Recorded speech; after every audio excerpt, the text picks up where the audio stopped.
विघ्न विनायक मूर्ति की जय। गोपिका जीवन स्मरणं गोविंद गोविंद। जानकी कांत स्मरणं जय जय राम राम। नमः पार्वती पतये हर हर महादेव। सद्गुरुनाथ महाराज की जय।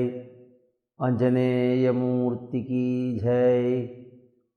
स्मृते सकलकल्याणभजनं यत्र जायते पुरुषस्तमजं नित्यं व्रजामि शरणं हरिं। यशिवो नाम रूपाभ्यां या देवी सर्वमङ्गला। तयोः संस्मरणात् पुंसां सर्वतो जयमङ्गलम्। नारायणं नमस्कृत्य नरं चैव नरोत्तमं देवीं सरस्वतीं व्यासं ततो जयमुदीरयेत्। योगीन्द्राय नमस्तस्मै शुकाय ब्रह्मरूपिणे। संसारसर्पदष्टं यः विष्णुरातममुमुचत् कृष्णाय वासुदेवाय हरये परमात्मने प्रणतः क्लेशनाशाय गोविन्दाय नमो नमः। वंशी विभूषितकरात् नवनीरदाभात् पीताम्बरादरुणबिम्बफलाधरोष्ठात् पूर्णेन्दुसुन्दरमुखात् अरविन्दनेत्रात् कृष्णात् परं किमपि तत्त्वमहं न जाने। भक्तवात्सल्यजलधेः परमानन्दरूपिणः अस्मदाचार्यराजस्य प्रपन्नोऽस्मि पदाम्बुजं। त्र्यम्बकपुराधीशं गणाधिपसमन्वितं गजारूढमहं वन्दे शास्तारं कुलदैवतं। बुद्धिर्बलं यशोधैर्यं निर्भयत्वमरोगता अजाढ्यं वाक्पटुत्वञ्च हनुमत्स्मरणात् भवेत्। ओम श्री राधा रुक्मिणी सत्यभामा समेत श्री गोपालकृष्णाय परब्रह्मणे नमः। ओम सद्गुरुचरणारविन्दाभ्यां नमः। वाग्देव्यै नमः। ओम हनुमते नमः। श्रीहरये नमः। भक्तिं मुहुः प्रवहतां त्वयि मे प्रसङ्गः भूयादनन्तमहताम् अमलाशयानां। येनाञ्जसोल्बणमुरुव्यसनं भवाब्धिं नेष्ये भवद्गुणकथामृतपानमत्तः। तेन स्मरन्ति अतितरां प्रियमीशमर्त्यं ये चान्वतः सुतसुहृद्गृहवित्तदाराः।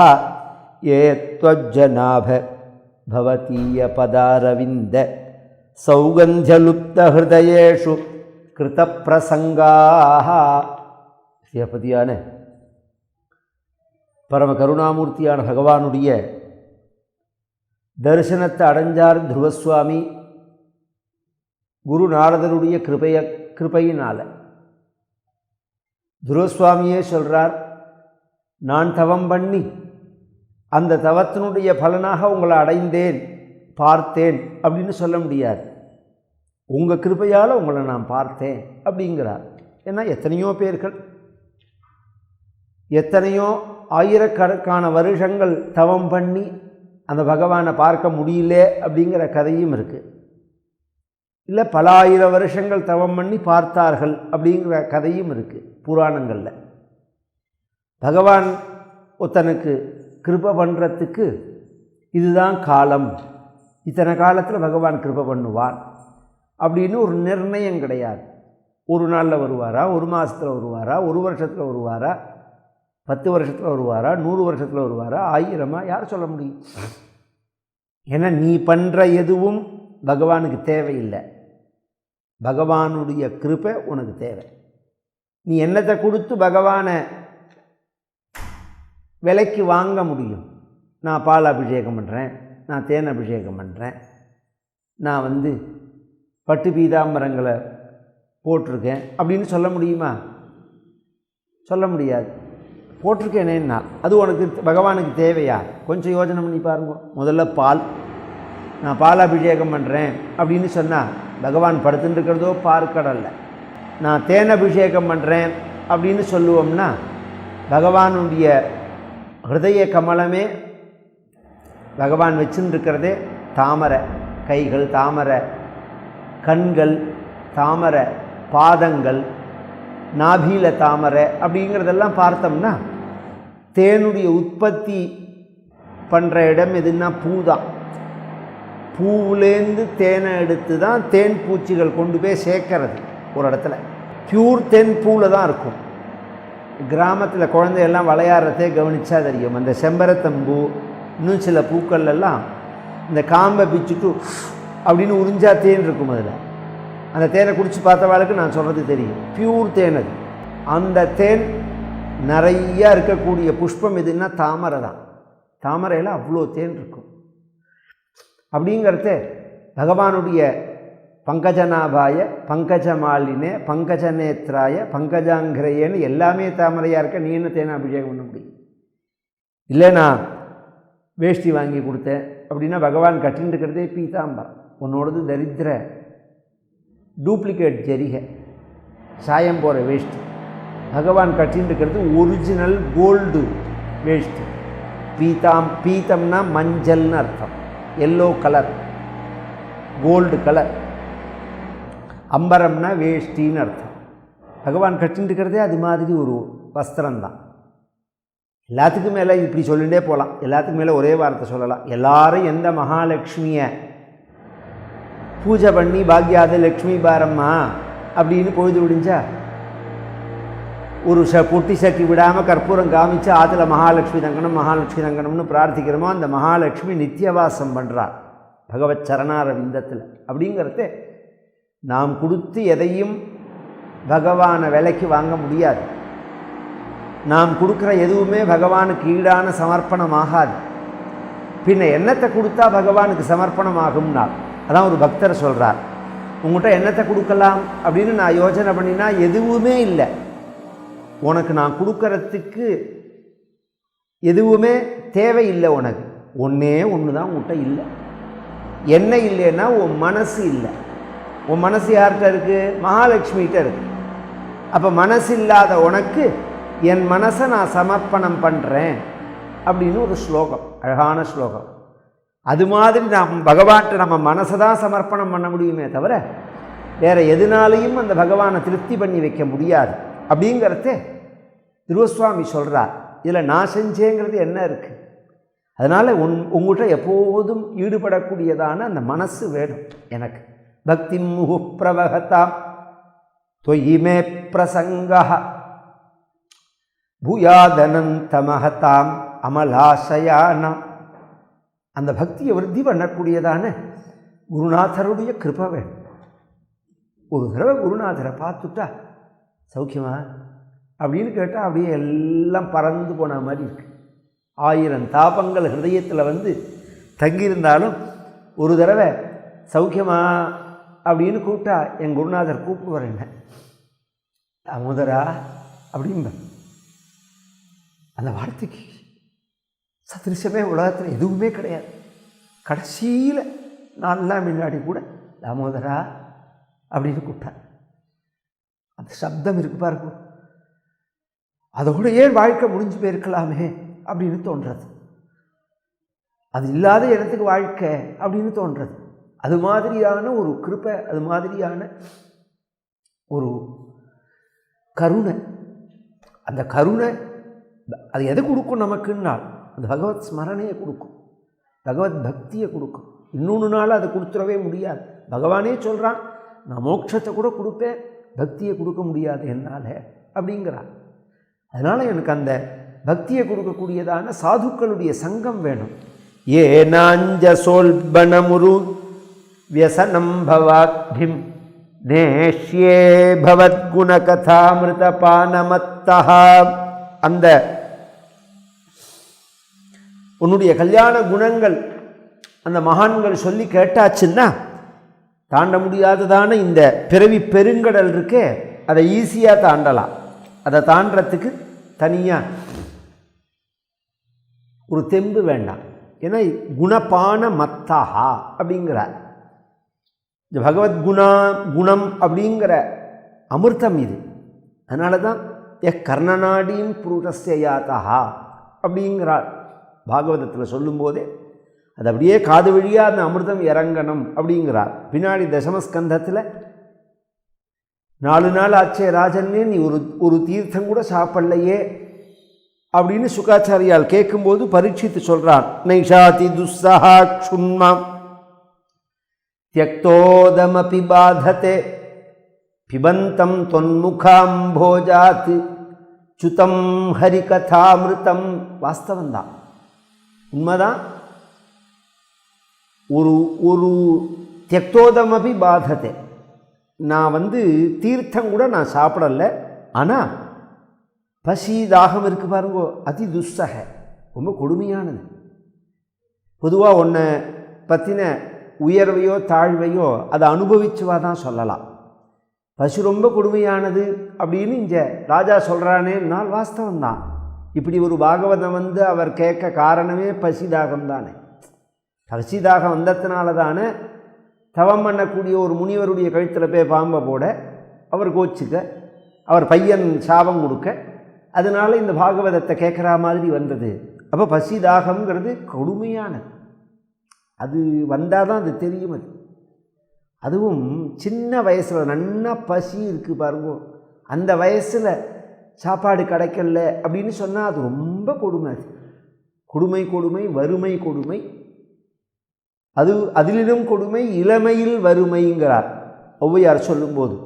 அந்த சின்ன வயசு இருக்கு பாருங்க, ரொம்ப கல்லை சாப்பிட்டாலும் செரிமானம் ஆகும், எத்தை போட்டாலும் டேஸ்ட்டாக இருக்கா மாதிரி இருக்கும். அது வயசான அப்புறம் எதை பண்ணினாலும் நாக்கு டேஸ்ட் உண்மையே தெரியலையே, உப்பு போட்டையா நீ, உரப்பு போட்டையான்னு கேட்பான். ஏன்னா இவனுக்கெல்லாம் போயிடுத்து, அதில் எல்லாம் இருக்குது, இந்த நாக்கில் எல்லாம் போயாச்சு.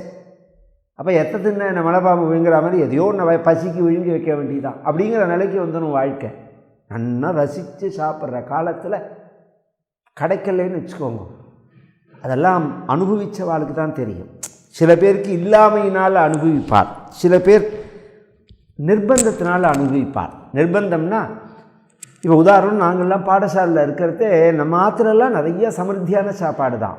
பாடசாலையிலையும் வயருக்கு குறைச்சலாக போட மாட்டா, அந்த டைம்தான் போடுவா. கார்த்தால பழையது, மத்தியானம் சாப்பாடு, நைட்டு சாப்பாடுன்னா சாப்பிட்ட பாப்பாடு ஒரு 2 மணி நேரம் வேதம் சொல்கிறதுக்குள்ளே ஜெரிமானம் ஆகிடும். 8 மணிக்கு சாப்பிட்டது 10 மணிக்கெலாம் ஜெரிமானம் ஆகிடும். அப்புறம் 12:45 தான் சாப்பாடு, அப்படியே கில்லும். மத்தியானம் 1 மணிக்கு சாப்பிட்டா ராத்திரி 8 மணிக்கு தான் சாப்பாடு. அது பிறந்து ஒன்றுமே இருக்காது. அதெல்லாம் எவ்வளோ அந்த காலத்துலலாம் ஒரு 40 வருஷம் முன்னாடிலாம் எவ்வளோ சிரமம். அதெல்லாம் யாராவது கொடுக்க மாட்டாளா அப்படிங்கிற மாதிரி இருக்கும், ஏதாவது தங்கிறதுக்கு கிடைக்காதா அப்படிங்கிற மாதிரி இருக்கும். பசி வந்ததுன்னா அப்போ எல்லாமே போயிடும். இப்போயே சில சமயம் வெளியில் போகிறதே ஒரு காப்பி வாங்கி கொடுக்குறா, பால் வாங்கி கொடுக்குறா, ஆச்சாரம்தான். அதில் ஒன்றும் ஆட்சேபனையே கிடையாது, அதில் ஒன்றும் சந்தேகமே கிடையாது. சரீரமாத்தியங்களு தர்ம சாதனம் அப்படின்னு ஆபத் தர்மங்களை சொல்லும்போது சரீரத்தை ரட்சிக்கிறது தான் பிரதான தரம். இங்கே பத்ரிநாத் பேருக்கும் -6 இருக்குது. குளிச்சுட்டு தரிசனம் பண்ணிட்டு வந்தால் வடவடன்னுதுன்னா, நான் இந்த தீர்த்தம் கூட சாப்பிட மாட்டேன்னா பத்ரிநாத்லேயே தத்விஷ்ணோ பரமம் பதம் தான், அங்கேயே கொளுத்துட்டு வந்துட வேண்டியதான். ஒரு டீயாவது வாங்கி குடித்தாதான் அங்கே ஜீவன் தங்கும். அங்கே யார் டீ போட்டு கொடுப்பா, நீ நான் கொண்டு போய் போட முடியும். நமக்கு உடம்பு தெம்பு இருந்ததுன்னா அந்த விஷயம் வேறு. நம்ம எங்கே சொல்கிறோங்கிறது இருக்குது. நான் சாப்பிடவே மாட்டேன், சாப்பிடக்கூடாது தான், எதுவுமே அனாவசியமாக சாப்பிடக்கூடாது, ருச்சிக்காக வெளியிலெல்லாம் சாப்பிடவே கூடாது. ஆபத் தர்மமாக சில சமயங்கள் சாப்பிட்ற மாதிரி நிர்பந்தங்கள் வரும். அப்போ அந்த பசி வந்த வாழ்க்கை தான் நான் சொல்கிறது புரியும். அது தோஷம் இல்லைன்னே சாஸ்திரம் சொல்கிறது. அதை ஆபத் தர்மத்துக்கு விதிக்கிறது. அதை அப்படிங்கிறதே பசியை பற்றி சொல்லிகிட்டே போகலாம். அதனால் துஸ்ஸகையான அந்த பசி என்னை ஒன்றும் பாதிக்கலை, நான் பாதத்தே. காரணம் என்ன, நான் வேற ஒன்று சாப்பிட்றேன், விபந்தம் குடிச்சுட்டு இருக்கேன், வேற ஒன்று என்ன குடிக்கிறேன், அமிர்தத்தை குடிக்கிறேன். ஏதுடா அமிர்தம் உனக்கு, நான் தொன்முகாம் போஜாத்து சுத்தம் ஹரிகதாமிருத்தம். அது என்ன அமிர்தம்னால் ஹரிகதை அப்படிங்கிற அமிர்தம். அது எங்கேருந்து உனக்கு கிடச்சிது அப்படின்னால் தொன்முகாம்போஜாத்து சுதம். சுகாச்சாரியாவை பார்த்து சொல்கிறாள், உங்கள் முகத்தில் முகமாகிற தாமரையிலேருந்து சுத்தம் வழியக்கூடியதான அமிர்தம் அது. நது உக்தம். வார்த்தைகளை எண்ணி ஜாக்கிரதையாக பேசி அப்படிலாம் பேசுகிறதெல்லாம் அது ஒரு வகையான பேச்சு. அது இந்த தமிழ் சுத்த தமிழில் பேசுகிறது, சம்ஸ்கிருதம் கலக்காமல் பேசுகிறது, இப்படி பேசுகிறது அப்படி பேசுகிறது, இதெல்லாம் இங்கே பாருங்க. இதெல்லாம் பேசுகிறதுக்கு வேணால் இதெல்லாம் இப்படி சொல்லி கெடுத்துட்டு போயிட்டான் நாட்டை. இவன் நான் ஒரு 2 நாள் முன்னாடி கூட ஒரு வீடியோவில் பேசுகிறது, அதில் ஒரு கமெண்ட்ஸில் ஒருத்தன் போட்டிருக்கான், இவர் என்ன பாஷை பேசுகிறாருன்னு புரியலைங்களாம். சாதாரண தமிழ் தான், பிராமணா பேசுகிற தமிழ் தான் நான் பேசுகிறேன். இது வந்து ஜனங்களுக்கு புரியலைன்னு சொன்னால் சரிங்களா? இவர் என்ன பாஷை பேசுகிறாருன்னா தமிழ் தான்டா பேசுகிறேன், நீ பேசுகிற தமிழ் தான் எனக்கு சுத்த தமிழ் இல்லை, நான் பேசுகிற தமிழ் சுத்த தமிழ் தான். நாங்கள்லாம் பேசுகிற தமிழ் சுத்தமான தமிழ் தான். அது அரிச்சுவடி எடுத்து பார்த்தா, அகராதி எடுத்து பார்த்தா புரியும் அது. அதனால் வந்து அதே சமயம் வந்து அந்த ஸ்லாங் இருக்குது பாருங்க, ஜனங்களுக்கு புரியணுங்கிறதுக்காக வேணால் நாம் தெளிவாக பேசலாமே தவிர நம்ம ஸ்டைலை மாற்றிக்கக்கூடாது. நம்ம ஸ்டைல் என்னவோ அதில் தான் நம்ம பேசி ஆகணும், ரீச் ஆகணும். ஏன்னா இது வந்து ஒரு சம்பிரதாயம். இது அந்த சம்பிரதாயங்களை சாஸ்திரங்களை அந்த பாஷையில் தான் நம்ம பேச முடியும். அது எப்படி சொல்ல முடியுமோ அப்படி தான் பெரியவா சொன்னபடி தான் நம்ம சொல்ல முடியும். அப்படிங்கிறதே அதை கனெக்ட் பண்ணி பேசுகிறது, ஜாக்கிரதையாக எதுகமோனியோடு பேசுகிறது. அதுதான் சொல்லுவார் தயானந்த சரஸ்வதி சுவாமிகள். அவர் இங்கிலீஷில் தான் உபன்யாசம் பண்ணுவார். ரொம்ப சுவாரஸ்யமான இடம் வரத்தை தமிழில் பேசுவார். ரொம்ப எந்த இடம் சுவாரஸ்யமாக இருக்கோ அப்படி தான் ஆமாம் அப்படிம்பார். அப்போ சொல்லுவார் அவர், இந்த இடத்த நான் என்ன தான் மற்ற பாஷையில் பேசினாலும் என்னால் அதை அனுபவித்து பேச முடியாதும்பார். மாற்று பாஷையில் தான் அதை பேச முடியும்பார். இது உண்மை. அது ரொம்ப அனுபவித்து பேசக்கூடிய இடங்களை தாய்மொழியில் தான் பேச முடியும், மற்ற மொழியில் பேச முடியாது. அந்த தாய்மொழியை நாம் எப்படி பேசி பழகிருக்கோமோ அப்படி தான் பேச முடியும். உங்களுக்காக நாம் எதுகமோனையோட அப்படிலாம் பேச முடியாது. நான் எப்படி பேசுகிறேனோ ஏன்னா நான் வந்து உங்களுக்கு பகவத் குணானுபவத்தை கொடுக்கணும்னு நினைக்கிறேன். உங்களை நான் பேசி கவர்ந்து ஏமாத்தணும்னு நினச்சா நான் பயிற்சி பண்ணிட்டு அப்படியே கவிதைகள் மாதிரிலாம் பேசலாம். வீட்டில் எல்லோரும் அப்படி தான் பேசிகிட்டு இருக்காங்கன்னா ஒரு பேச்சு கொடுக்குறதே எதுகமோனையோட சுத்த தமிழில் பேசுகிற மாதிரி நினச்சிட்டு ஒரே உளறல், ஒரு ழா கூட வரமா. தமிழுக்கு அழகான ஒரு எழுத்தே ழா தான். ழா அப்படிங்கிறது வேறு எந்த பாஷையிலையும் கிடையாது. அந்த ழா வரமாட்டேங்கிறது லாங்கரா.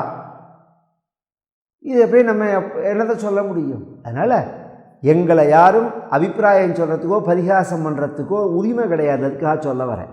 அந்தந்த பாஷையை பேசும்போது பகவத்குணத்தை அனுபவித்து சொல்லும்போது அது எப்படி வருதோ அப்படி தான் சொல்லணும். அதை சொல்கிறான் ராஜா. நது உக்தம், நீங்கள் வியாக்கரணங்கள்லாம் பார்த்து கிராமர்லாம் பார்த்து பேசலை. பிபந்தம் தொன்முகாம் போஜாத்து, உங்கள் முகத்துலேருந்து அப்படியே குத்தாலத்துலேருந்து ஃபால்ஸு கொட்டும்பத்தில் அது மாதிரி கொட்டுறது. அதை அப்படியே குடிச்சுன்னு இருக்கேன் நான், அதனால எனக்கு பசியே கிடையாது அப்படிங்கிறார். அதை தான் துருவசுவாமி சொல்கிறார். எப்தஜனாபப ஏனாஞ்ச சொல்பனமுரு வியசனம் பவாப்திம் நேஷ்யே பவத்குணகதாமிருதபானமத்தஹ தேன ஸ்மரந்தி அதிதராம் பிரியமீசமர்த்தியம் ஏசான்வதசுதசுஹுத்கிருஹவித்ததாராஹ ஏப்தஜ்வனாபபவதீய பதாரவிந்த சௌகந்தியலுப்த ஹிருதயேஷு கிருத பிரசங்காக. எதுக்காக அந்த சாதுக்களுடைய சங்கத்தை நான் விரும்புகிறேன் அப்படின்னு சொன்னால், அந்த சாதுக்களுடைய சங்கம் நமக்கு கிடைச்சதுன்னா அது என்ன பண்ணும் நம்மளை அப்படின்னு சொன்னால், எப்போ பாரு நம்ம மனசில் துன்பத்துக்கு காரணமான விஷய சுகங்கள் சார்ந்ததான உறவுகள், பொருள்கள், இதை பற்றின நினைவு தானே நமக்கு ஏற்படுத்துறது. வீடு, மனைவி, மக்கள், பணம், புகழ், இப்படி தானே நமக்கு மனசு போகிறது. இந்த சாதுக்களோடு நாம் பழகினோம் அப்படின்னு சொன்னால் அவர்களுக்கு அவரோட பழகிவிட்டால் இந்த எண்ணங்கள்லாம் போயிடும். பவதீய பதாரவிந்த சௌகந்தியலுப்த, அதை ஏன்னா அவர்கள் எப்போதும் பகவத் சரணாரவிந்தமாகிற தாமரையில் உள்ள அந்த வாசனையை நுகர்ந்துட்டே இருக்கக்கூடியவர்கள், அதை ஹிருதயத்திலேயே வச்சிருந்து பேசக்கூடியவர்கள். அதனால் தேன ஸ்மரந்தி, அவர்களோட. ஏன்னா நாம் யாரோட பழகிறோமோ அது மாதிரி எண்ணம், அது மாதிரி பேச்சு, அது மாதிரி செயல் நமக்கு அமைவது அப்படிங்கிறது இயல்பு. இங்கே எங்கே போய் யாரோட பழகி யாரோட வசிக்கிறோமோ அது மாதிரி எண்ணம் வரும், அது மாதிரி பேச்சு வரும், அது மாதிரி செயல் வரும். அதனால தான் ஒரு காலத்தில் அந்தந்த விருப்பம் உள்ளவர்கள் அந்தந்த குரூப்பாக இருந்தார்கள். ஆன்மீகத்தில் ஈடுபாடு உள்ளவர்கள் ஆன்மீக கூட்டத்தோடு இருப்பார்கள். ராஜகீயமான அரசியலில் ஈடுபாடு உள்ளவர்கள் அதோட சிநேகம் வச்சுப்பார்கள். வியாபாரத்தில் ஈடுபாடு உள்ளவர்கள் வியாபாரம் பண்ணுறவர்களோட சிநேகம் வச்சுப்பார்கள். இது மாதிரி கவனித்தோம்னா நாம் யாருக்கு எந்தெந்த மாதிரி விருப்பம் இருக்கோ அது மாதிரி எண்ணம் உள்ளவர்களோடு தான் சிநேகம் வச்சுக்கணும். அப்போ தான் அந்த மாதிரி எண்ணம் நமக்கு வரும், அந்த மாதிரி பேச்சு வரும், அது மாதிரி செயல் வரும். உலகையில் பற்றுள்ளவர்களோடு நாம் பழகினோம்னா அந்த பற்று தான் நமக்கு ஏற்படும். பற்று தான் துன்பத்துக்கு காரணம்னு சாஸ்திரங்கள் சொல்கிறது. இந்த பக்திங்கிறது என்ன? உலகியலில் உள்ளதான ஆசை பகவான் பக்கம் திரும்பணும். ரொம்ப பேர் நினச்சின்னு இருக்கா வீடு பக்தின்னா ஞானம் மோட்சம், அது ஒரு பக்கம், அது இப்படியே இருக்கட்டும். நமக்கு பக்தி, இவர் ரொம்ப பக்தர் சார், இவர் மாதிரி பக்தி பண்ண முடியாது அப்படிலாம் சொல்லுவாள். இங்கே ஒரிஜினலாக ஒருத்தர பக்தர் இல்லைன்னு எப்படி நாம் தெரிஞ்சுக்கிறது? எப்படி அவரவர்களே நமக்கு பக்தி வந்துவிட்டா வரலையாங்கிறத எப்படி சுய பரிசோதனை பண்ணிக்க முடியும் அப்படின்னு சொன்னால், நமக்கு எந்த அளவுக்கு உலகியல் வாழ்க்கையில் விருப்பம் இருக்குங்கிறத பார்த்தா புரிஞ்சுக்கணும். மனைவியோ மக்களோ குழந்தைகளோ செல்வமோ புகழோ வீடு வாசலோ இவைகளில் நமக்கு எந்த அளவுக்கு விருப்பம் இருக்குது. ஏன் அப்படின்னா பகவான்கிட்ட நமக்கு விருப்பம் வர வர இது விடுமது. பகவான்கிட்ட நமக்கு எவ்வளோக்கு எவ்வளோ விருப்பம் வருதோ அவ்வளோக்கு எவ்வளோ இது தானாகவே விட்டுடும். எங்கள் தாத்தா அதுக்கு ஒரு அருமையான ஒரு உதாரணம் சொல்லுவார். ஒருத்தனுக்கு ஒரு சின்ன புண்ணு மாதிரி ஏற்பட்டது. டாக்டர்கிட்ட போனோடனே டாக்டர் என்ன பண்ணினார், அதெல்லாம் தொடச்சி க்ளீன் பண்ணிவிட்டு ஆயின்மெண்ட்டு போட்டுவிட்டு மேலே ஒரு பிளாஸ்திரி மாதிரி போட்டிருந்தார். ஒன்றே அது ஒட்டின்ட்டு அப்படியே இருந்தது. டாக்டர்கிட்ட கேட்டான், இது எப்போ நான் அதை எடுக்கணும்னா, நீ எடுக்காது, பின்ன அந்த புண்ணு ஆறிடுத்துன்னா அதுவே பிஞ்சிடும் விட்டுடும் அப்படின்னா. அப்படி ஒரு பிளாஸ்திரி உண்டு, புண்ணு ஆறிடுத்துனா அதுவே விட்டுடும். அது மாதிரி பக்தி வந்துடுத்துனா தானாகவே விட்டுடும். வாழ்வியலில் உள்ளதான ஒரு விருப்பம் அப்படிங்கிறது. நீ வந்ததா நினச்சின்றேன்னா பைத்தியக்காரத்தனம். புண்ணு ஆடுறதுக்கு முன்னாடியே பிளாஸ்திரியை வச்சா இன்னும் ஜாஸ்தியாக போயிடும். அது மாதிரி நீ வந்ததா நினச்சின்னு உன்னையே ஏமாற்றிக்கிறது அப்படிங்கிறது பைத்தியக்காரத்தனம் இல்லையா? இப்படி துருவசுவாமி ஸ்தோத்திரம் பண்ண 12 ஸ்லோகம் துவாதசாட்சர மந்திரத்தினுடைய அடிப்படையில் ஓம் நமோ பகவதே வாசுதேவாயா அப்படிங்கிற மந்திரம் 12 எழுத்து. அந்த 12 எழுத்துக்காக 12 ஸ்லோகம். இதில் ஒரு ஆச்சரியம் என்னன்னா 2-3 விஷயம். முதல்லையே சொன்னேன், துவாதச ஆதித்ய சங்காசா அப்படின்னு சொன்னேன். 12 சூரியனை கோத்து மாலையாக போட்டா மாதிரி இருந்தது இந்த துருவசுவாமியினுடைய ஸ்தோத்திரம் அப்படின்னு ஸ்ரீதர சுவாமிகள் ஸ்தோத்திரம் ஆரம்பிக்கிறதேவே அவதாரிக்கையில் சொல்கிறார். ஃபஸ்ட்டு. ரெண்டாவது, இந்த துருவனுடைய சரித்திரம் எல்லாருக்குமே தெரியும். சின்ன வயசில் 5 வயசில் அப்பாவினுடைய மடி ஏற ஆசைப்பட்டார். சிறிய தாயாரான சுருச்சி ஏற விடல, ஏறக்கூடாதுன்னுட்டா. காரணம், தன் வயத்தில் பிறக்காதனால. உடனே தன் அம்மாட்ட அவர் அழுதார். அவள் சொன்னால், பகவானை போய் தவம் பண்ணினேன்னா இந்த அப்பா என்ன இதை விட பெரிய அப்பாவான பகவானை பிடிச்சிக்கோ, நீ உலகத்துக்கே பெரிய ஆளாக வரலாம் அப்படின்னு சொன்னார். அப்போ துருவசுவாமிகிட்ட நாரதரை சொன்னார், நீ பகவானை பார்க்க முடியாது, நான் உனக்கு உங்கள் அப்பா மடியில் ஏற்றி வைக்கிறேன். இல்லை, நான் வாழ்க்கையில் சாதிச்சு காமிப்பேன். உலகத்தில் எது பெரிய இடமோ அந்த இடத்த நான் ஜிதம் திரிபுவனோத்கர்ஷம் பதம் திரிபுவனோத்கர்ஷம் ஜிகீஷோஹோ சாதுவர்த்மனின்னு இந்த உலகத்திலேயே பெரிய ஸ்தானம் எதுவோ அதை நான் அடைஞ்சு காமிப்பேன் அப்படின்னு சொன்னான். சவால் விட்டான் நாரதர்கிட்டையே. அப்படி சொல்லிட்டு தான் இவன் வந்தது. நாரதருடைய உதவியும் அவன் அதுக்கு தான் கேட்டது. இது ஒரு ஆச்சரியம் என்னன்னா, இந்த 12 ஸ்லோகத்தில் ஒரு இடத்துலையாவது எங்கள் அப்பா மடி ஏறணும்னு கேட்டிருக்கணும், இல்லை நான் ராஜாவாகணும்னு கேட்டிருக்கணும், இல்லை அவன் சவால் விட்டா மாதிரி இந்த உலகத்துக்கே பெரியதான ஒரு ஸ்தானம் எனக்கு வேணும்னு கேட்டிருக்கணும். செல்வ செழிப்புகள்லாம் ஒன்றுமே சொல்லலை, ஒன்றுமே கேட்கல. இன்னும் என்ன கேட்டா, உன் சரணத்தில் அச்சஞ்சலமான நிஷ்கப்பட்டமான பக்தி வேணும் அப்படின்னு தான் கேட்குறா. இப்போ ஒரு ஆச்சரியம், 5 வயசு தானே அந்த குழந்தைக்கு, மறந்தா போயிடும். இப்போ நமக்கு மறந்து போகும்னா வயசாகிடுது, இப்போ பேசிகிட்டே இருக்கிறதே மறந்து போயிடுறது. வயசானாலே மறந்து போயிடுங்கிறது ஒரு பிரச்சனை. அதுக்கு மேலே 1000 குப்பைகளை வேற மருந்தாக சாப்பிட்றோம். நாம் சகல வியாதிக்கு மருந்தை சாப்பிட்றதுனால அதுவே மறதியை கொடுக்கறது. 5 வயசு தானே துருவசுவாமிக்கு, என்னத்துக்கு வந்தோங்கிறது மறந்து போயிடுமா என்ன? அப்புறம் துருவசுவாமி கேட்கல, ஏன்னா கேட்கணுங்கிற எண்ணம் இல்லை. அது எப்படி மாறினது அப்படின்னா, எந்த இடத்துல அது மாறினது அப்படின்னா நாரதருடைய சங்கத்தினால. இப்போ பக்தி அப்படிங்கிறத சத்சங்கத்தினால கிடைக்கக்கூடிய பக்திக்கும் சுயமாக வர பக்திக்கும் என்ன வித்தியாசம் அப்படின்னு சொன்னால், பக்தி வந்துடும், பக்தியை நம்ம சம்பாதிச்சுக்கலாம், பகவானை கூட பார்க்கலாம், எதையோ பண்ணி. என்ன கேட்கணும்னு தெரியாது. சத்சங்கம் இருந்தால் தான் அந்த பக்தியினுடைய வேல்யூ என்னன்னு புரியும். ஒருத்தனுக்கு 2000 ரூபா கையில், இப்போ தான் 2000 ரூபா நோட்டு செல்லாதுன்னு வச்சுக்கோங்களேன். ஒரு உதாரணம், 2000 ரூபா நோட்டு கையில் இருக்குதுன்னு வச்சுப்போம். அதை செல்கிற காலத்தில் இது யார் கையில் கிடச்சிதுங்கிறத பொறுத்தல்லவோ அதனுடைய செலவு. ஒரு உயர்ந்த தர்மிஷ்டர்கள் கையில் கிடச்சிதுன்னா 10 பேருக்கு தர்ம சாப்பாடு வாங்கி கொடுக்கணும்னு தோணும், நல்ல காரியம் பண்ணணும்னு தோணும், கோவிலுக்கு ஏதாவது உற்சவத்துக்கு கொடுக்கணும்னு தோணும், ஒரு ஏழைகளுக்கு உதவி பண்ணணும் அப்படின்னு தோணும். அப்படி சுயநலம் இல்லாமல் தோணலாம். இன்னும் சில பேருக்கு சுயநலமாக அந்த 2000 ரூபாய்க்கு ஒரு மாதத்துக்கு மளிகை சாமான் வாங்கி போட, அது கூட நியாயம் வேணாம், அப்படி கூட தோணலாம். குடிகாரன் கையில் கிடச்சிதுன்னா, குடிகாரன் தான் இப்போ சொல்லக்கூடாது, மது பிரியர்களாம். எவ்வளோ ஒரு பெரிய ஒரு தப்பான காரியத்துக்கெல்லாம் ஒரு கௌரவத்தை கொடுக்கற ஒரு மட்டமான தேசமாக படுத்தது. குடிகாரன் தானே, குடிச்சிட்டு வேட்டி தெரியாமல் ரோட்டில் கிடக்கான்னா அவன் என்ன மது பிரியன்னு சொன்னால் அப்படியே அவன் அப்படியே பூஜ்யத்தை ஆகிடுவானா, அவன் உயர்ந்தவன் ஆகிடுவானா? குடும்பத்தை பறக்க விட்டுட்டு சோத்துக்கு வழி இல்லாமல் சம்பாதிக்கிற பணத்தை போய் கொண்டு குடிச்சுட்டு குடும்பம் பட்னியாக கிடக்குன்னா அவனை எப்படி ஒசத்தவன் உயர்ந்தவன்னு சொல்ல முடியும்? குடிகாரன் தான்.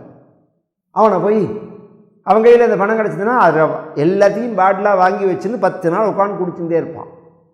அவரவர்கள் கையில் கிடைக்கிறத பொறுத்து இருக்குது. ராவணன் கையில் கிடச்சிது, உலகத்தையே அழிக்கணும்னு வரம் கேட்டான், பார்வதியை கொடுன்னு கேட்டான். எனக்கு பார்வதியை கொடு அப்படின்னா, துருவசுவாமி கையில் கிடச்சிது அந்த பக்தி, எனக்கு பக்தி தான் வேணும்னா, எனக்கு இது வேண்டாம், எதுவுமே வேண்டாம்னு சொல்லலை, வேறு எதையுமே அவர் விரும்பலை, எனக்கு பக்தி தான் வேணும் அப்படிங்கிறார். குனித்த புருவமும் கூவை செவ்வாயில் குமிழ்சிரிப்பும் பனித்த சடையும் பவளம்போல் மேனியில் பால் வெந்நீரும் இனித்தமுடைய எடுத்த பொற்பாதமும் காணப்பெற்றால் மனித்த பிறவியும் வேண்டுவதே இம்மாநிலத்தே. பக்தி வேணுங்கிறார். அதுவும் சாதாரண பக்தியாக இருக்கக்கூடாது. கார்கால மழை போல கண்ணீர் சேர கல்மணமே நல்மணமாய் கரைய பெற்றோம். பாராண்டு பகடு ஏறி வருவார் சொல்லும் பணி கேட்க கடவோமே பற்று அற்றோம். நாமார்க்கும் குடியல்லோம் நமனை எஞ்சோம் நரகத்தில் இடர்படோம் நடலை இல்லோம். நாமார்க்கும் குடியல்லோம் நமனை எஞ்சோம். அப்பர் சுவாமிகளுடைய வாக்கு. கார்கால மழை போல கண்ணீர் சேர. அந்த பக்தி எப்படி இருக்கணும்? அப்படியே ஐப்பசி கார்த்திகையில் அடமழைன்னு சொல்லுவா பத்தியில, அது மாதிரி கண்ணுலேருந்து கண்ணீர் வரணும். காரணமாக இல்லை, அன்புனால. அவன் கஷ்டம் பிரச்சனை வயத்து வலிக்காக கண்ணீர் வரும். அந்த மாதிரி வரணும்னு இவர் சொல்லலை. பின்ன எனக்கு அன்புனால வரணும் அப்படின்னு பிரார்த்திக்கிறார். அந்த மாதிரி ஒரு பிரார்த்தனை துருவசுவாமி பண்ணுறதுக்கு காரணம் யாருன்னால் அந்த நாரதருடைய சங்கம், அந்த ஜங்ஷன் தான், அந்த பாயிண்ட்டு தான். அதுக்கு முன்னாடி வருந்தம் காமிய பக்தியாக இருந்தது. நாரதரை பார்த்து நாரதர் அனுகிரகம் பண்ணி அவர் உபதேசம் பண்ண அடுத்த க்ஷணம் இந்த மனசில் உள்ளதான அந்த அந்த சின்ன சின்ன ஆசைகள்லாம் விட்டு போயிடுது. பெரிய விஷயம் கிடைக்கும்போது சின்னதை யாராவது விருப்பப்படுவார்கள். அது குருசுவாமியே பின்னாடி சொல்ல போகிறார். பகவான் கொடுத்த வரனெல்லாமே சின்னதுக்கு சமானமாக சொல்ல போகிறார். இந்த மோட்சம் கொடுக்காம பகவானை விட்டுட்டு போயிட்டார்னு சொல்ல போகிறார். இந்த நாரதருடைய சங்கத்தினால தான் அந்த சங்கல்பமே மாறினது. இந்த சங்கல்பம்ங்கிறது விதை. பகவான்கிறவன் பூமி போல. ஒரு விதையை பூமியில் போட்டோம்னா அது எந்த விதையை போடுறோமோ அந்த செடி முளைக்கும். கரும்பை நட்டால் கரும்பு முளைக்கும். வேப்ப விதையை போட்டால் வேப்ப மரம் முளைக்கும். வேப்ப மரம் கசக்கிறது, கரும்பு திரிக்கிறது. இதுக்கு காரணம் பூமியா? இல்லையே. இங்கே பகவான் பூமி மாதிரி தான். நீங்கள் என்ன சங்கல்பம் பண்ணுறீங்களோ அந்த சங்கல்பத்துக்கு தான் பகவான் கிருபை பண்ணுறவனாக இருக்கான். பின்ன எது உயர்வு அப்படின்னு சொன்னால் அந்த சங்கல்பத்தை கொடுக்கக்கூடியதான சாதுக்களுடைய சங்கம். அந்த நல்லோர்கள் நல்ல சங்கல்பத்தை கொடுக்கக்கூடியதான நல்ல எண்ணங்களை விதைக்கக்கூடியதான நல்லவர்களுடைய சேர்க்கை நமக்கு கிடச்சிதுன்னா அந்த வாழ்க்கையானது உயர்ந்த. அப்துல் கலாமுக்கு சுப்பிரமணியர்னு ஒரு வாத்தியார் கிடச்சார். நீ பெரிய ஆளாக வருவடா, உலகத்துக்கே பெரிய ஆளாக வரணுண்டா, அதையும் தாண்டி உயிரை விட போகலாம்ங்கிற சமயத்தில் சிவானந்தா தடுத்தார். உயிரை விடுறதுக்காக இந்த ஜென்மா இல்லை, உனக்கு சாதிக்கிறதுக்காக தான் இந்த உனக்கு ஜென்மா அப்படின்னார். இவர்கள்லாம் அவர்கள் வாழ்க்கையில் டேர்னிங் பாயிண்ட் மாதிரி. அது விவேகானந்தருக்கு ராமகிருஷ்ண பரமஹம்சர் ஒரு டேர்னிங் பாயிண்ட் மாதிரி. அது மாதிரி வாழ்க்கையில் குருநாதர் கிடச்சி அந்த மாற்றம் ஏற்பட்டதுன்னா அப்போ புரியும். அது துருவசுவாமிக்கு அது கிடச்சிது. அதனால் துருவசுவாமி எனக்கு பக்தி வேணும் அப்படின்னு கேட்க, வேதாகம் தே வியவசிதம் ஹிருதிராஜன்ய பாலக தத் பிரயச்சாமி பத்ரந்தே துராபமயி சுவ்ரதா நான்யைஹி அதிஷ்டிதம் பத்ர யத்ராஜிஷ்ணு த்ருவக்ஷிதி. அதை பகவான் சொல்கிறான். நீ என்னை உன்னோட எண்ணம் என்னன்னு எனக்கு தெரியும். நீ கேட்டது பக்தியை வேணும் அப்படின்னு கேட்டாலும் நீ கேட்டதையும் கொடுக்குறேன், நீ விரும்பினதையும் கொடுக்குறேன், சங்கல்பிச்சதையும் கொடுக்குறேன். நீ என்ன சங்கல்பிச்ச? பதம் திரிபுவனோத்கர்ஷம் ஜிகீஷோஹோ சாதுவர்த்மனி அப்படின்னு இந்த உலகத்திலேயே உயர்ந்த இடம் நான் அடைவேன் அப்படின்னு சொல்லிட்டு தானே நீ வந்த. அந்த இடத்த தரேன். அது எது? துருவஸ்தானம் அப்படிங்கிறது. இப்போ முதல்ல 36,000 வயசு உனக்கு தரேன். இந்த உலகம் முழுக்க பாரத தேசம் ஏஷியா கண்டம் மட்டும் இல்லை, 7 தீவுகளாக இருக்கக்கூடிய இந்த பூமி முழுக்க நீ ஒரு ராஜாவா 36,000 வருஷம் ராஜ்ய பரிபாலனம் பண்ணி கல்யாணம் பண்ணிட்டு குழந்தைகளை அடைஞ்சு ராஜாவாக இருந்து அதன் பிறகு நீ தபஸ் பண்ணி விமானம் சப்தரிஷிகள் இருக்கக்கூடியதான அந்த மண்டலத்துக்கும் வைகுண்டத்துக்கும் நடுப்பில் துருவ நட்சத்திரமாக பிரகாசித்து பிரம்மாவோட சப்தரிஷிகளோட நீ என்னை பக்தி பண்ணி பிரம்மாவும் சப்தரிஷிகளும் எப்போ பிரம்மாவனுடைய காலம் முடிஞ்சு என்னை சேருவார்களோ அந்த சமயத்தில் நீ சேருவாய் அப்படின்னு சொல்லி பகவான் இஷ்டுவாமாம். அதுக்கு முன்னாடி நிறைய பூமியில் நிறைய நீ தர்மங்களை பண்ணுவாய். இஷ்டுவாமாம் யஜ்ஞஹிருதயம் யஜ்ஞைஹி புஷ்கல தட்சிணைஹி புக்த்வா சேஷாசிஷ சத்யா அந்தே மாம் சம்ஸ்மரிஷ்யசி. இதெல்லாம் பண்ணி முடிச்சுட்டு கடைசியில் நீ என்னை அடைவாய் அப்படின்னு சொல்லிவிட்டு தன் கழுத்தில் இருக்கக்கூடியதான ஒரு முத்து மாலை அதை எடுத்து பகவான் அவன் கழுத்தில் போட்டுவிட்டு இத்தியர்ச்சிதஸ்ய பகவான் அதிதிஹி ஸ்யாத்மனः பதம் பாலஸ்ய பஷ்யதோ தாம ஸ்வமகாத் கருடத்வஜா. இந்த துருவசுவாமி பார்த்துட்டே இருக்கிறதவே பகவான் கருடன் மேலே ஏறி மறைஞ்சு போயிட்டார். துருவசுவாமி என்ன நினைச்சார் அப்படின்னு சொன்னால், மனசில் வருத்தத்தோடு திரும்பினார். சோபி சங்கல்பஜம் விஷ்ணோஹோ பாதசேவோபசாதிதம் பிராப்ய சங்கல்ப நிர்வாணம் நாதி பிரீத்தோபியகாத் புரம். நாதி பிரீத்தா திருப்தி அடையாததான மனசோட திரும்பினான்னா கவனித்து கேட்கணும். இந்த இடத்துல தான் விதுரர் கேட்குறார் மைத்ரேயரை பார்த்து. 36,000 வயசு கொடுத்துருக்கான் பகவான், 2 மனைவி, குழந்தைகள், பூர்ணமான ஆயுள், ஆரோக்கியம். இந்த பூமி முழுவதுக்கும் ஒரு ராஜாவாக பகவான் சொல்லியிருக்கான். அதோடு இல்லாதபடிக்கு சப்தரிஷிகளுடைய மண்டலத்துக்கு பக்கத்தில் துருவ நட்சத்திரமாக பிரகாசிக்கக்கூடியதான ஸ்தானத்தை பகவான் கொடுத்துருக்கான். அப்படி இருக்கிறது எதுக்கு அப்படின்ன உடனே, எதுக்கு வருத்தப்பட்டார் அப்படின்ன உடனே அதுக்கு மைத்ரேயர் சொல்கிறார், துருவன் நினச்சானா எல்லாம் சரிதான், இதெல்லாமே அழியக்கூடியது தானே. அஹோபத மமானாத்மியம் மத்பாக்யஸ்ய பஷ்யதே மந்தபாக்யஸ்ய பஷ்யதே பவச்சிதா பாதமூலம் கத்வா யாச்சே யதன்வத். இதெல்லாம் அழியக்கூடியது தானே. 36,000 வருஷமாகட்டும், பூமிக்கு ராஜாவாகட்டும், மனைவியாகட்டும், பிள்ளையாகட்டும், ஐஸ்வர்யமாகட்டும், பதவியாகட்டும், துருவஸ்தானம் எல்லாமே அழியக்கூடியது தானே. இப்போ அழிஞ்சப்புறம்னா பகவான் அடையலாம்னு இருக்கா? இதெல்லாம் அழிஞ்சு நான் உன்னை வந்து அடையிறதுக்கு பதிலாக இப்பயே அடைஞ்சுடுறேன். உன் காலில் நீ கொலுசு போட்டுருக்க பற்றியா, அந்த கொலுசில் ஒரு சின்ன சலங்கையாக என்னை பண்ணி என்னை ஐஷன் போக முடியுமா? ஐஷன் போகாமல் போயிட்டீங்க. இதெல்லாம் கொடுத்து பகவான் என்னை ஏமாற்றிட்டான். ஸ்வராஜ்யம் யச்சதோ மௌಢ்யாத் மானோமே பிக்ஷிதோ பதஹ ஈஸ்வராட்சீன புண்ணியேன ஃபலீகாரமிவாதனஹா அப்படின்னு என்ன மாதிரி ஒரு பாக்கியம் இல்லாதவன் உலகத்தில் இருக்க முடியுமான்னு கேட்குறான். எதனால அப்படின்னா, ஒரு பரம ஏழை, பரம தரித்திரன், அடுத்த வேலை சோத்துக்கு வழி கிடையாது. ஏதோ ஒரு பாக்கிய வசத்தினால ஒரு பெரிய கோட்டீஸ்வரனை, அதானியை பார்க்குற, அம்பானியை பார்க்குற ஒரு சான்ஸ் கிடச்சிதுன்னு வச்சுப்போம். நமக்கு புரியறதுக்காக சொல்கிறேன், ஏதாவது ஒரு பேரை சொன்னால் தானே புரியும்.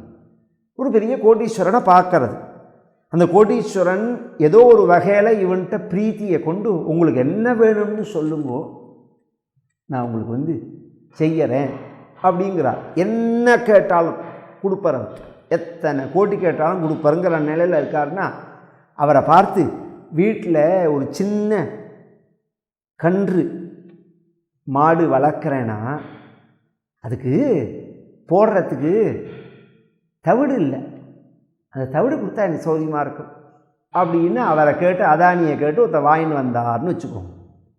சிரிக்க மாட்டா ஊரில். நீ என்ன வேணுமோ கேளுன்னு அவர் சொல்லியிருக்கார்.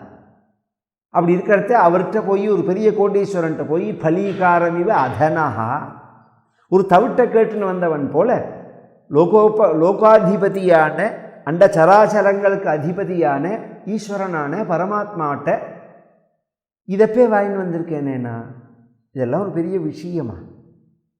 ஒரு இந்த குழந்தைகள் இருக்குது பார்த்தீங்களா, இது வந்து நாம் வெளியில் கிளம்புறதே கவனிச்சுட்டே இருக்கோம். எங்கே கிளம்புறோம் அப்படின்னு சொல்லிவிட்டு,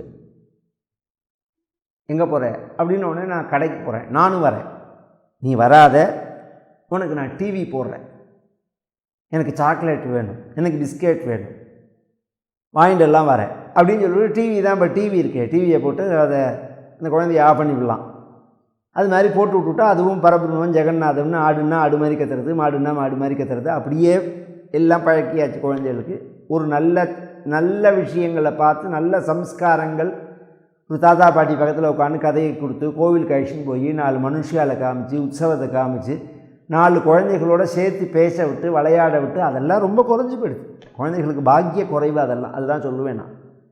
அது மாதிரி பண்ணிவிட்டு இந்த அம்மா கிளம்பி விட்றான்னு வச்சுக்கோங்களேன். ஆஃபீஸுக்கு போயிட்டா, எதுக்கோ போயிட்டா, திரும்பி வரத்தே சாக்லேட்டும் வாங்கி கொடுக்குறா, பிஸ்கெட்டும் வாங்கி கொடுக்குறா, இல்லைன்னா இருக்கிறத கையில் கொடுத்துட்டே போகிறான்னே வச்சுப்போம்.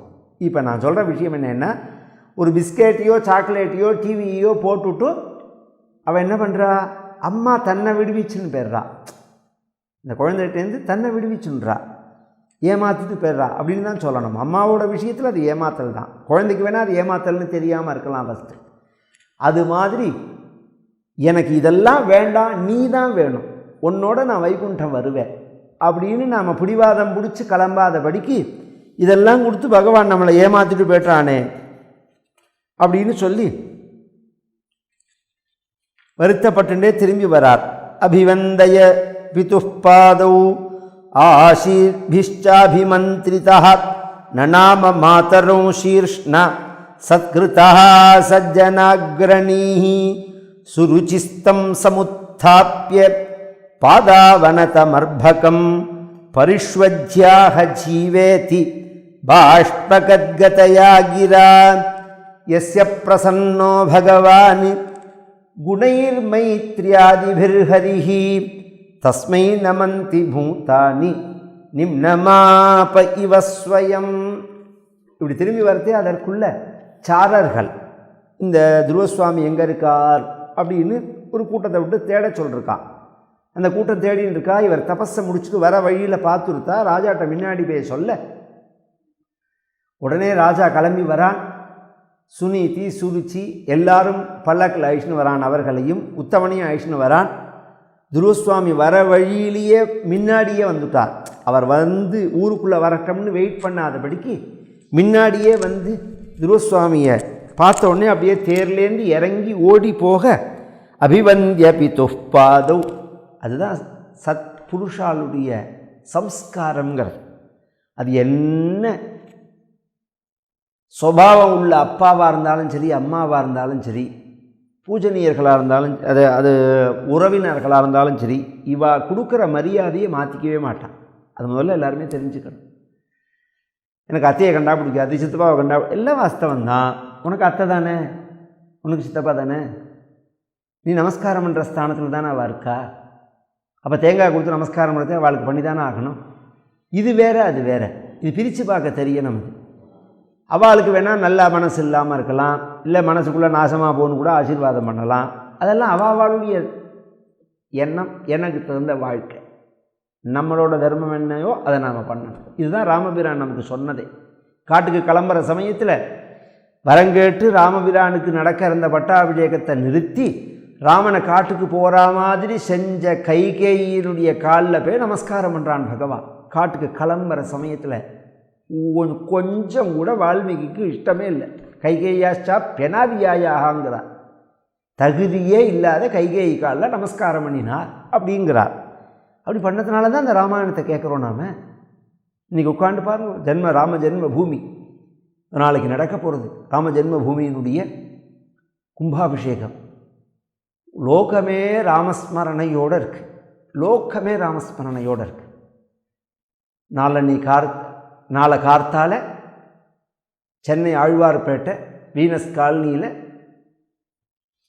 ராம மந்திரங்களால் முழுக்க ராமனுக்கு ராம ஷடாட்சரி இருக்குது, ராம காயத்ரி இருக்குது, தத்விஷ்ணோ பரமம் பதம்னு வேத மந்திரங்கள் இருக்குது. ராமாயணத்திலேயே தர்மாத்மா சத்யசந்தச்ச அப்படிங்கிற மந்திரம் இருக்குது.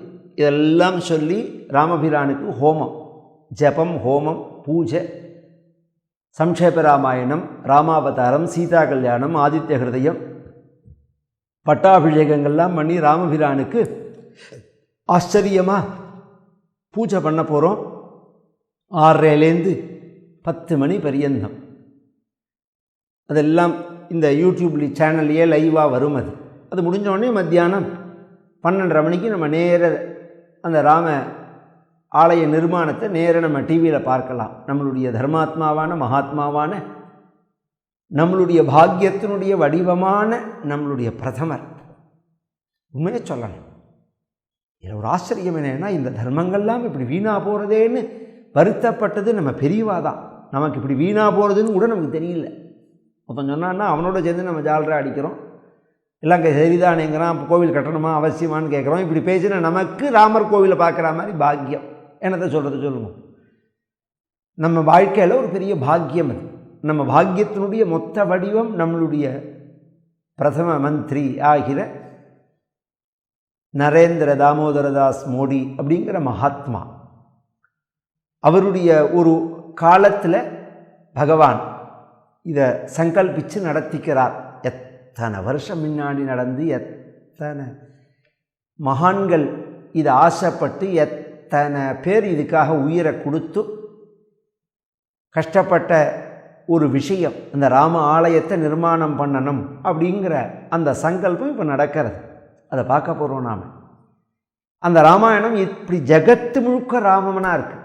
அன்றைக்கி சாயங்காலம் ஆஸ்திக சமாஜத்தில் ராமமயம் ஜெகத்து அப்படின்னு ராமபிரானுடைய ஒரு ஸ்மரணையை கொடுக்கக்கூடியதான உபன்யாசம் இதெல்லாம் இன்றைக்கும் இருக்குது. இந்த தேசமே தயாராக இருக்குது, தேசமே தயாராக இருக்குது ராம கும்பாபிஷேகத்துக்கு, உலகமே. என்னத்தினால? இப்போ நான் கேட்க வந்தது கேள்வி அதான். பட்டாபிஷேகம் இல்லை, உனக்கு காட்டுக்கு போனி அப்படின்னு கை வரம் கேட்டு அவள் காலில் போய் நமஸ்காரம் பண்ணினத்தினால கையாஷ்டா பெனாதியாயாக அப்படிங்கிறார். அதே கை காலில் நான் நமஸ்காரம் பண்ண மாட்டேன், ஏன்னா இவன் எனக்கு பட்டாபிஷேகத்தை நிறுத்தினவ அப்படின்னு ராமர் நமஸ்காரம் பண்ணாமல் பேருந்தார்னு வச்சுக்கோங்க. அந்த ராமாயணத்துக்கு நாம் இவ்வளோ முக்கியத்துவம் கொடுப்போமோ? ஏன்னா அந்த ராமாயணம் நம்ம வீட்லேயே இருக்குது. இந்த சண்டை சச்சரவு வம்பு இதெல்லாம் நம்ம வீட்லேயே இருக்கேன், அப்புறம் எதுக்கு நாமே இவ்வளோ முக்கியத்துவம் கொடுப்போம்? நாம் அவள் அப்படி தான், நாம் இப்படி தான் இப்படின்னு காமிக்கிறானோன்னு பகவான். இதுதான் ராமகுணம் அப்படிங்கிறது. இப்படி ஒரு தூக்கி எறிஞ்சதான அப்பாவனுடைய காலில் போய் நமஸ்காரம் பண்ணுறார் துருவசுவாமி. அப்பா காலில் நமஸ்காரம் பண்ணினது ஆச்சரியம் இல்லை. நனாம மாதரோ சீர்ஷ்ணா. சுனீதி காலையும் நமஸ்காரம் பண்ணுறார். இதுவாது நியாயம். ஒரு மூலையில் இந்த காரியத்தை செஞ்ச, எந்த காரியத்தை? துருவசுவாமியை மடியேற விடாமல் செஞ்ச சுருச்சி உட்காண்டிருக்காள். அவளுக்கு வெக்கமாக இருக்கு, இது மாதிரி நாம் நடந்துட்டோமே அப்படின்னு தன் தவற உணர்ந்து தான் அவள் இருக்கா. தேருக்கு பின்னாடி அவள் மறைஞ்சு நின்னா மாதிரி இருக்க அவ காலில் போய் நமஸ்காரம் பண்ணுறாள். சுருச்சிஸ்தம் சமுத்தாப்பிய பாதாவனதமர்பகம் பரிஷ்வஜ்யாக ஜீவேதி பாஷ்பகத்கதயாகிரா. அப்படி நமஸ்காரம் பண்ணினோடனே அவளுக்கே ரொம்ப வெக்கமாக படுது, அழுகையாகவும் படுது. அப்படி இழுத்து கட்டி, நீ சக்ஷேமமாக இருப்படா துருவா அப்படின்னு சொல்ல துருவசுவாமி சொன்னார், சித்தி இப்படி ஒரு பாக்கியம், பகவானை நேர பார்க்கக்கூடியதான பாக்கியம் எனக்கு உங்களால் தான் கிடைச்சதுன்னா. நக்கலாக சொல்லலை, குத்தலாக சொல்லலை, சத்தியத்தை சொல்கிறார். நீங்கள் அன்றைக்கி என்ன அங்கீகாரம் பண்ணி அப்பா மடியில் உட்காத்தி வச்சுருந்தா நான் அப்பா மக்கா இருந்திருப்பேன், அப்பா பிள்ளை மக்கா உட்காந்துருப்பேன். இப்படி ஒரு பகவானை போய் பாரு, பகவானை குறித்து தவம் பண்ணு அப்படிங்கிறத சொன்னதே முதல்ல நீங்கள் தானே. நீங்கள் தள்ளிவிட்ட தலலானது பகவச்சரணம் பரியந்தம் எனக்கு ஆயுஷன் போச்சு அப்படின்னு ஒன்று சுருச்சி அப்படியே உருகி போயிட்டான். துருவா, உனக்கு பகவான் வந்து தரிசனம் கொடுத்ததுக்கு காரணமே இந்த குணந்தான்னா. எஸ்ய பிரசன்னோ பகவான் குணைர்மைத்ரியாதிபிர்ஹரிஹி தஸ்மை நமந்தி பூதானி நிம்னமாப இவ ஸ்வயம்.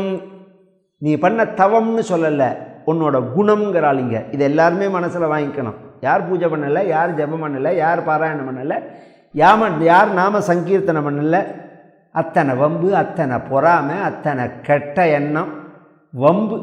பொழுது விடிஞ்சால் அவனை பற்றி இவனை பற்றி, இவன் என்ன பண்ணுறான், அவன் என்ன பண்ணுறான், இவன் சௌக்கியமாக இருக்கானே, அவன் சௌக்கியமாக இருக்கானே, இந்த எண்ணத்தோடெல்லாம் பேசினோம்னா என்ன என்ன பகவத்குணம், என்ன பெரிய மகான், என்ன பெரிய புடலங்க, அதெல்லாம் நிற்கவே நிற்காது, அதெல்லாம் எதுவுமே நிற்காது. நாம் சொல்கிற ஒவ்வொரு வார்த்தையும் பக்தர்களோட மனசில் பாருங்கோ, புகழ் வந்துடும், பிரமிப்பு ஏற்படும், பணமும் வரும், பின்னாடியே மறந்தும் போயிடுவோம்.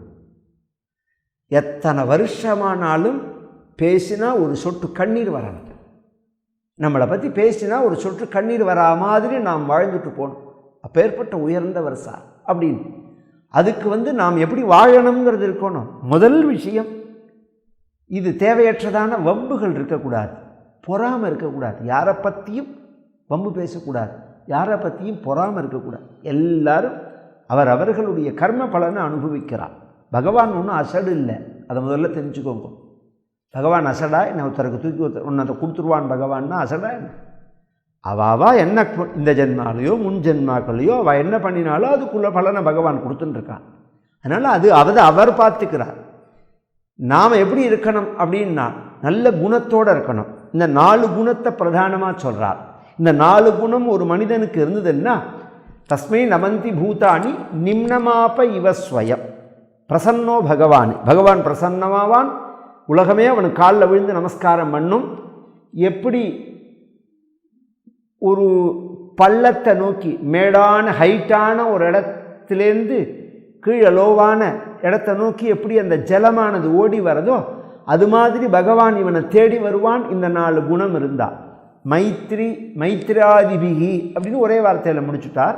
அதுக்கு வியாக்கியானத்தில் சொல்லும்போது மைத்ரி, முதித்த, கருணை, உபேக்ஷ அப்படின்னு 4 குணம். மைத்ரி அப்படின்னா யாரை பார்த்தாலும் ஸ்நேகபாவத்தோடு பார்க்குறேன், வெறுப்போட பார்க்கக்கூடாது. யாரை பார்த்தாலும் விரோத பாவத்தில் பார்க்கக்கூடாது, ஸ்நேகபாவம். எல்லாரும் வேண்டியவாதானே உலகத்தில். ஜீவராசிகளையும் எடுத்துக்கோங்க. நீங்கள் ஸ்நேகத்தை காமிக்க தெரிஞ்சால் அதுக்கு உங்கள்கிட்ட துவேஷம் இருக்காது. பாம்பு கொத்துறது, தேல் கொட்டுறது, அது பண்ணுறது, இது பண்ணுறதுலாம் சொல்கிற மாதிரி நீங்கள் ஏதாவது நீங்கள் அதை பண்ணிடுவேலோங்கிற பயத்தினால தான் அப்படி பண்ணுறது. உங்களுக்கு அதுக்கு பிரியத்தை காமிக்க தெரிஞ்சுது, அதுவும் அதை புரிஞ்சு கொடுத்து அப்படின்னு சொல்லிட்டா உங்களே என்ன அது பண்ண போகிறது? அது பாட்டுக்கு சகஜமாக அது பாட்டுக்கு வந்துட்டு போகும். அதோடு வாழ்ந்தால் தான் நான் சொல்கிறது புரியும். சில பேரை பார்த்தா பூச்சியை கண்டா பயப்படுவா, பள்ளியை கண்டா பயப்படுவா, கரப்பாம்பூச்சியை கண்டா பயப்படுவா, வீட்டில் எதை பார்த்தாலும் பயப்படுவா, உடனே அடித்து கொண்டுடுவா. பாவம், அத்தனையும் பாவம். சாரா வீட்டுக்குள்ள பிடிச்சி வெளியில் விடு. ஒரு பூரான் வரதா, ஒரு தேள் வரதா, ஒரு பூச்சி இருக்கா, ஒரு பள்ளி இருக்கா, ஒரு வழக்கமாக இருக்குது, அதெல்லாம் பிடிச்சி அப்படியே வெளியில் விட்டுவிடு, உயிரோடு விடு, கொள்ளாத. உனக்கு எப்படி இந்த உலகத்தில் வாழறதுக்கு உரிமை உண்டோ அத்தனை உரிமை எல்லாருக்கும் உண்டு. உனக்கு மட்டும் சொந்தம் இல்லை இந்த உலகம். நீ படைச்சியா? பகவானா படைச்சிருக்கா அப்படிங்கிறதே. இந்த ஜீவராசிகள்கிட்ட ஹிம்சை இருக்கக்கூடாது, விரோத பாவம் இருக்கக்கூடாது, ஸ்நேகபாவம் இருக்கணும். மைத்ரி, முதித்த, எப்போதும் சந்தோஷமாக இருக்கணும். அது முதல்ல தெரிஞ்சுக்கணும். என்ன குறைச்சல் எனக்கு மக்களரா விசாரமு, என்ன உஞ்சவருத்தி எடுத்து தானே வாழ்ந்தார் தியாகராஜ சுவாமிகள். என்ன கீர்த்தனைகள், அபாரமான கீர்த்தனைகள். அது பெருசாக அடுத்த வேலைக்கு உஞ்சவருத்தியாக அடுக்கிறவா சில பேர் உண்டு. உஞ்சவருத்தியே அமக்களப்படும். அது மாதிரி இல்லாமல் அடுத்தார். அது அரைச்சொம்பு தொம்புறதுக்குள்ளே திரும்பி வந்துடுவார். இந்த குச்சேலருடைய சரித்திரத்தை சொல்லும்போது சுவாதி திருநாள்னு ஒருத்தர் கேரளாவில் இருந்தார், ராஜாவா, பெரிய மகானவர். குச்சேல சரித்திரத்தை சொல்லும்போது அவர் உஞ்சவருத்தி எடுக்க போகிறதே அவர் மனைவி பின்னாடியே போகலாம், குச்சேலருடைய பத்னி. ஏன் அப்படின்னா போயிட்டே இருக்கிறதே எங்கேயா வைராக்கி வந்து அப்படியே போயிட்டார்னா என்ன பண்ணுறதுன்னு அவரை ஞாபகப்படுத்தி ஐஷ்ணு வளர்த்துக்கிறதுக்காக. ஒரு நாள் அந்த சொம்பு ரொம்பி அவர் வரமாட்டாராம். பின்ன 2 வீடு 4 வீடுக்குள்ளே இது என்னத்துக்கு அப்படின்னு சொல்லிட்டு வந்துடுவார் அவர். அது மாதிரி தியாகராஜ சுவாமிகள் தஞ்சாவூர் ராஜா கூப்பிட்டா, என்னோட அரண்மனையில் இருந்து ஆஸ்தான வித்வானாக இருக்கணும் அப்படின்னு. நிதிச்சால சுகமா ராமுடு சன் நிதிசே. அவனை ஒன்றுமே சொல்லலை, தன் மனசை கேட்டுண்டார். ராஜா கூப்பிட்றான், போனால் கௌரவமாக வச்சுருப்பான், அரண்மனையில் சௌக்கியத்தெல்லாம் அனுபவிக்கலாம், நிறையா செல்வம் சம்பளமாக கொடுப்பான், போகபோக்கியத்தோடு இருக்கலாம். அது சுகமா? நிதிச்சால சுகமா? ராமுடு சன் நிதிசேவ சுகமா? இது சுகமா அது சுகமா? நிஜமுக பல்கு மனசா, மனசே நீ தீர்மானம் பண்ணிக்கும். இன்றைக்கி பிரியமாக இருக்கிற ராஜா நாளைக்கு கோவிச்சுனான்னா இதெல்லாம் போயிடும். ஈவி ரைடு வந்ததுன்னு வச்சுக்கோங்க, எனக்கு ஒன்றும் தெரியாது, நீ பண்ண பிரச்சனைக்கு நீ தான் பொறுப்பு அப்படின்னு கயிட்டு விட்டுறான்னு வச்சுக்கோங்க, எங்கே போகிறது? செஞ்சதெல்லாம் மாட்டிக்க வேண்டியதான். இதுவும் வேண்டாம். வாழ்ந்த இந்த தமிழில் ஒரு வச்சனம் உண்டு, மொந்தையும் வேண்டாம் மூணும் வேண்டாம்னு. இதுவும் வேண்டாம் அதுவும் வேண்டாம், இருக்கிறத கஞ்சியை குடிச்சுன்னு சௌக்கியமாக இருந்தால் போகாத வாழ்க்கை. அதனால் அந்த சௌக்கியத்தை அனுபவிக்க தெரியணும். மைத்ரி, முதித்த, எல்லாம் சௌக்கியமாக தானே இருக்கும். பெண்ணை நமக்கு குறைச்சார். கருணை, 3வது குணம் என்னன்னா, யார் கஷ்டப்பட்டாலும் ஒரு இரக்கம் இருக்கணும். பத்தியா வேணும் நன்னா அப்படி இருக்கணும் சார். அன்றைக்கி அவன் பண்ணா சார், அது மாதிரி எத்தையாவது சொல்லுவான், என்னமோ கூட இருந்து பார்த்தாம. ஒருத்தர் கஷ்டப்பட்டால் அதுக்கு சந்தோஷப்படக்கூடாது, அடிப்படை தான். அவன் என்னத்தினால வேணாலும் கஷ்டப்பட்டுட்டு போட்டோம். ஒருத்தர் கஷ்டப்பட்டால் நம்ம வருத்தம் தான் பண்ணணும். ஐயோ, ஒரு தப்பு பண்ணிவிட்டே கஷ்டப்பட்டாலும் அடப்பாவி தப்பு பண்ணாமல் இருந்திருக்கலாமேடா, இப்படி கஷ்டப்படுறியேடான்னு வருத்தப்படணும். அப்படி தான் சொல்லணுமே தவிர நன்னா வேணும், நீ பண்ண தப்புக்கு நன்னா வேணும் அப்படின்னு சொல்லக்கூடாது. கருணை, உபேட்சை, போதுங்கிற எண்ணம். எவ்வளோ வந்தால் போகும் வாழ்க்கையில், இவ்வளோ வந்தால் போகும்னு ஏதாவது ஒரு கணக்கு உண்டாங்க. அந்த எண்ணத்தை விட்டுவிடணும். இந்த 4 குணம் யாருக்கு இருக்கோ அவர்களை தேடிண்டு பகவான் வருவான். எஸ்ய பிரசன்னோ பகவான் குணைர் மைத்ரியாதிபிர்ஹரிஹி தஸ்மை நமந்தி பூதானி நிம்னமாப இவஸ்வயம். அந்த பூமி எப்படி தேடின்னு வருதோ அது மாதிரி வருவான்னு சொல்லி ஆலிங்கனை மண்ணுண்டு ராஜா ஐஷன் போய் துருவசுவாமிக்கும் உத்தமனையும் அன்றையிலேருந்து சமமாக நடத்த ஆரம்பித்தார். தக்க வயசில் துருவசுவாமிக்கு உபநயனம் பண்ணி பூணல் போட்டு, அன்றைய திரும்ப திரும்ப நான் சொல்லுவேன், எல்லாருக்குமே பூணல் உண்டு. யாராருக்கு எந்தெந்த வயசில் எப்பப்போ போடணுங்கிற ஒரு விதிகளில் தான் வித்தியாசம் இருக்கும். ஹிந்துக்கள் எல்லாருக்குமே உண்டு அது பூணல்கள். இந்த பூணலை போட்டு படிப்பெல்லாம் சொல்லி கொடுத்து தக்க வயசில் கல்யாணமும் பண்ணி வச்சுட்டு ராஜா கிளம்பி உத்தானபாதன் நாட்டை விட்டு வெளியில் போயிட்டான். தபஸுக்கு காட்டுக்கு போயிட்டார்.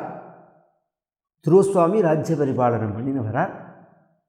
இந்த பூமண்டலம் முழுக்க ஒரு ராஜாவாக ராஜ்ய பரிபாலனம் பண்ணிதான் வராருங்கிற பரிந்தம் இன்றைய தினம். இதுக்கு மேலே துருவசுவாமியினுடைய வம்சம், அவர் எப்படி அவருக்கு குழந்தையில் என்ன, அவர் வைகுண்டம் எப்படி போனார், அவர் சகோதரனான உத்தமன் என்ன ஆனார், அந்த வம்சத்திலே பகவான் பிருத்துங்கிற பேரில் அவதாரம் பண்ண போகிறார்.